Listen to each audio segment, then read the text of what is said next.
Good evening, everyone. It's my privilege to introduce Dr. Sudha, Assistant Professor in the Finance and Accounting area in Indian Institute of Plantation Management, Bangalore. Dr. Srinivasan holds PhD in Econometrics from the University of Madras, where she explored the relationship between corporate sustainability, financial performance, and stock markets in India. With over 10 years of academic experience, ma'am has previously served at Great Lakes Institute of Management, VIT Business School, and CMS Business School, Jain University. Ma'am specializes in financial accounting, financial management, banking, agri-finance, and sustainable finance with a focus on agri-banking, project finance, and climate risk integration. Dr. Srinivasan's research spans environmental, social and governance, reporting carbon finance, voluntary carbon markets and financial markets, particularly in the context of agri-food plantation companies. Her work has been published in reputed international journals such as Environmental Development and Sustainability, Springer, Netherlands, and Management of Environmental Quality, Emerald, UK. She also serves as the editorial manager for Asia-Specific Management Review.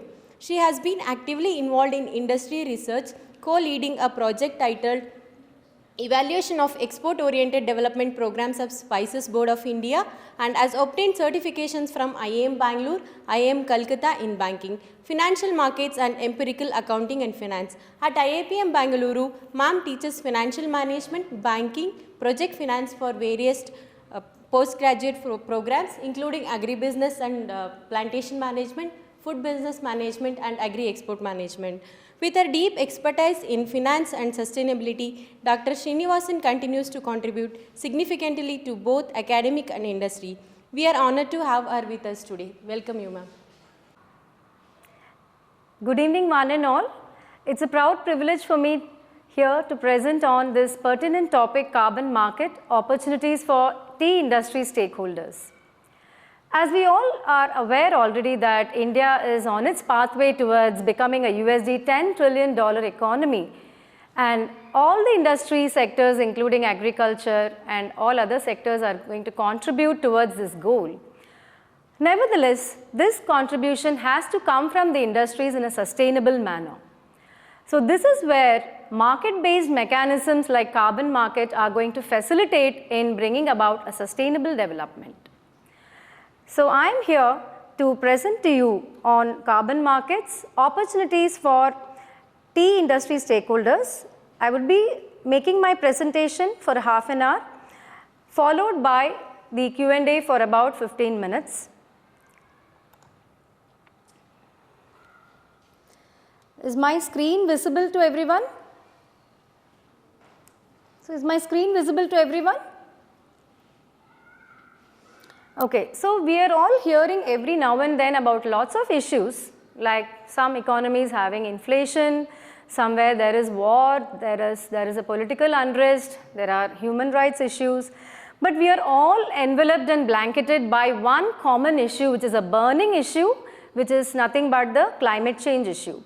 And this is where carbon markets play a very important role in bringing about sustainable development to happen in the economy. So my presentation outline goes like this. So first we look at the climate change vulnerabilities, what we mean by these greenhouse gases and its composition, and why and how of carbon. What is carbon sequestration and the types of carbon sequestration? The linkage between carbon farming and sequestration. What is the carbon sequestration potential in tea plantation specifically? What are carbon credits and the generating potential by the Afolu project, that is agriculture, forestry and other land use projects? The process of carbon credits project development, carbon market scenario right now and the trading process.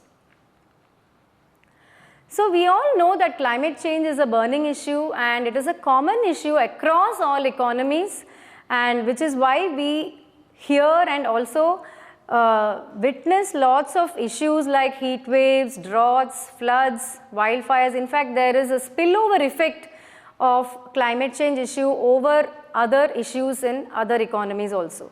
And because of this, lots of losses being suffered and incurred because of the damaged infrastructure, There is water scarcity which happens due to the precipitation issue. Food security issues happens due to variations in the agricultural yields. There is a biodiversity loss, rising sea levels impacting the local communities there. There is an impact on human health due to spread of diseases, economic losses and social impact on marginalized sections of the society, and they are the ones who are most vulnerable to all these issues which happens because of climate change. So now looking at this, how this term greenhouse gases has come and why in turn this carbon is taking a lot of prominence now.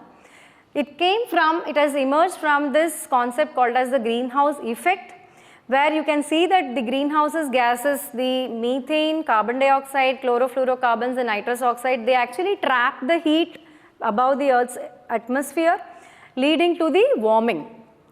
And if you look at the composition of the greenhouse gases in the atmosphere, the maximum is by the carbon dioxide, and it also stays there for a very long, thousands of years it is going to stay, as compared to methane, nitrous oxide or the other chlorofluorocarbons, and which is why we are giving the reference gas as the carbon here, and which is why the market itself is termed as a carbon market and not maybe a methane market or a nitrous oxide market. Even though those are also form of part of the greenhouse gases, still we are naming the market as a carbon market. Why? Because everything is now going to be we are going to convert it in terms of carbon dioxide. How are we going to do that?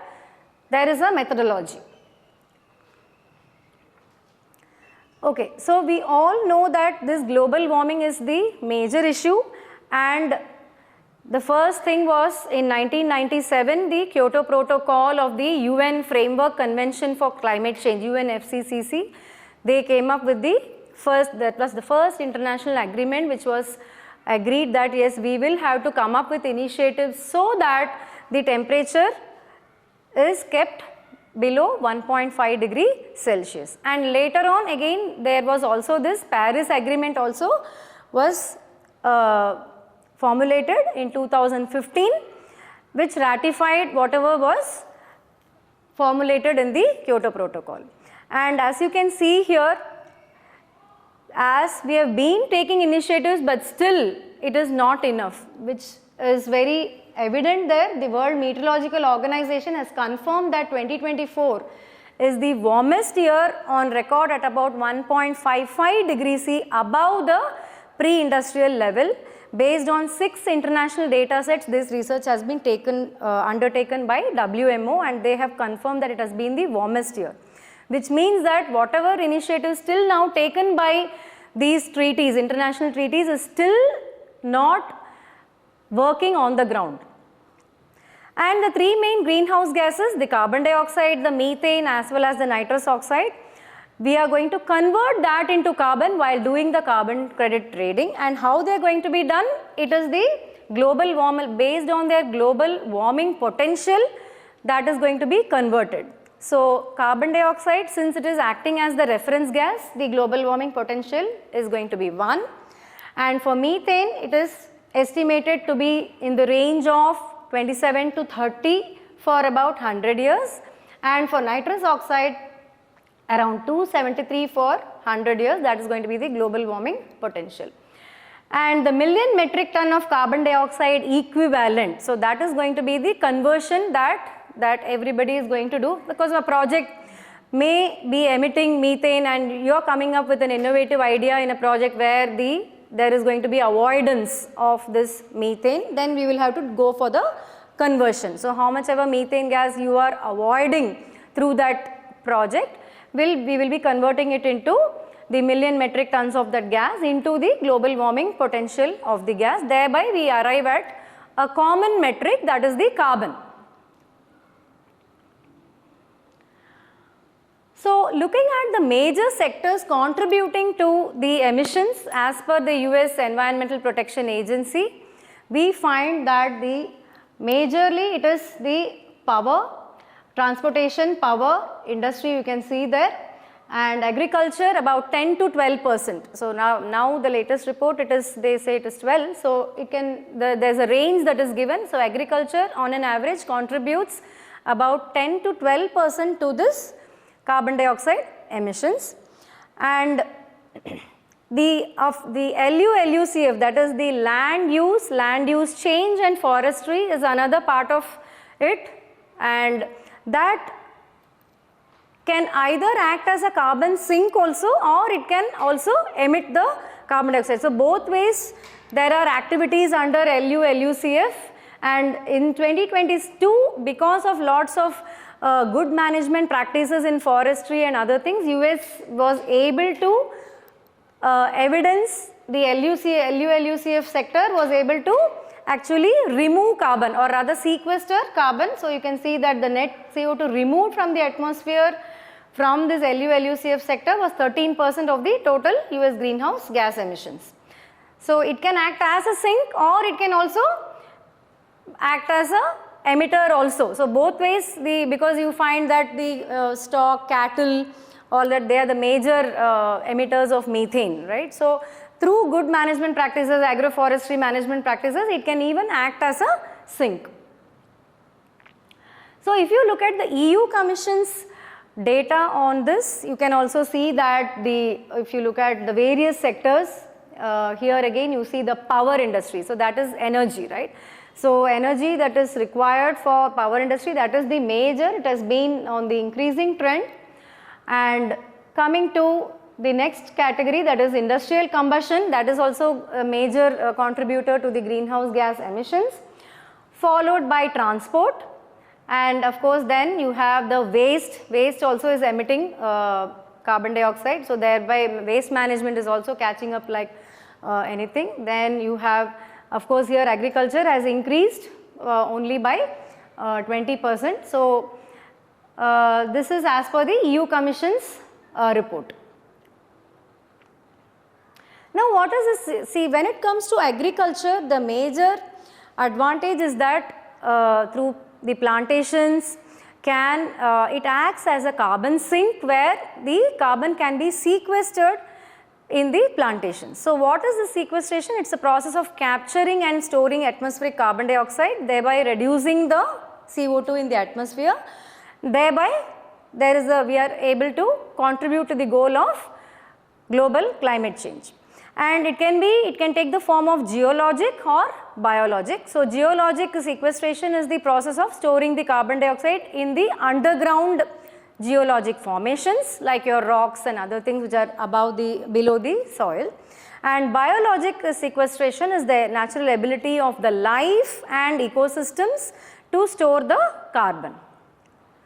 So as you can see in the biologic sequestration, you can see there it's the your forest, peat marshes, coastal wetlands, they are all having lot of potential to store the carbon there inside below the soil.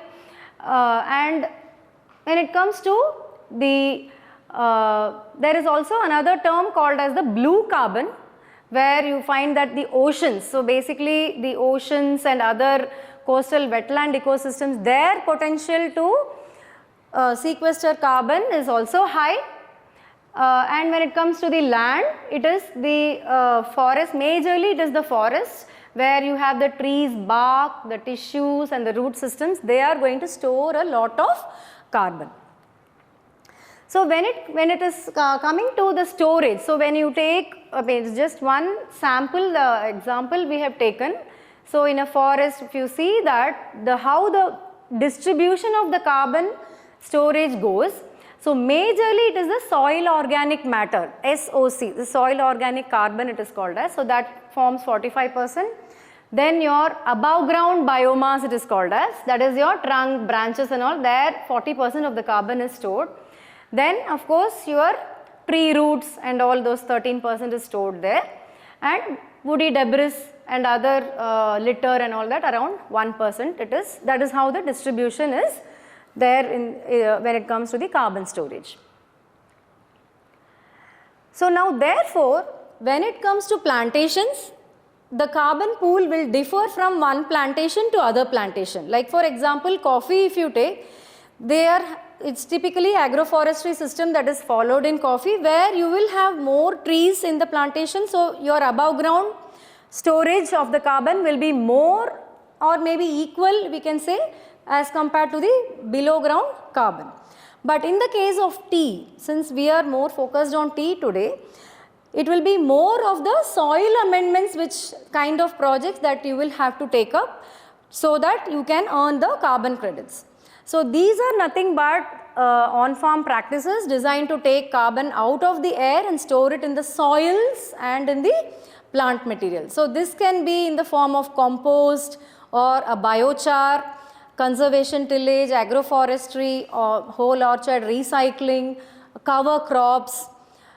These are the various different ways by which you can go for this carbon farming. This is also called as soil amendments basically.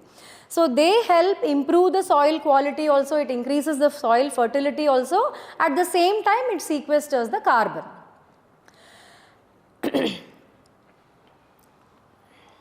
So the 5 carbon pools, if you see, as per the Intergovernmental Panel on Climate Change, IPCC, you have the above ground biomass, below ground biomass, the litter, woody represents soil organic matter, and as I have already told you, soil organic matter is around almost 45%.